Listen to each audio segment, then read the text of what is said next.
Hello guys! Good evening! Tara, maliligo tayo sa public bath. Dito sa public bath na to, may apple daw yung amoy ng bath nila. Hubot-hubad lahat dito ha, babae at lalaki hiwalay.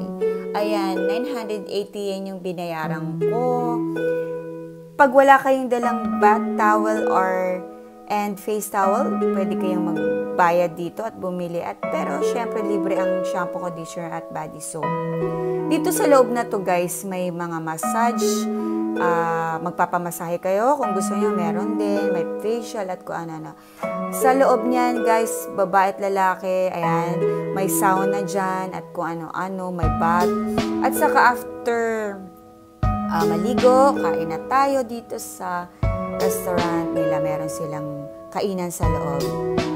Ang sasarap ng pagkain dito. Ang daming pagpipilian, syempre. Ayan, hindi mawawala ang salad, fish and rice, ang napili ko. At saka yung avocado cheese croquette, ang sarap niyan. Tebesaki katsudon curry. Ang sarap, itadakimasu. Kain tayo. Favorite namin magpupunta sa mga ganito yung public bath. Nakakahiyaman pero sanayan lang. Ay, naka-barefoot, nakapaa, lakad-lakad kayo dito. And if you want to relax, may relaxation room sila for babae at lalaki. Ayan o. Ito, may massage chair din sila. Pwede kayo mag-massage dyan. Para sa lahat dyan. Ang daming natutulog. Ayan, okay. Yun lang. Mata na siya.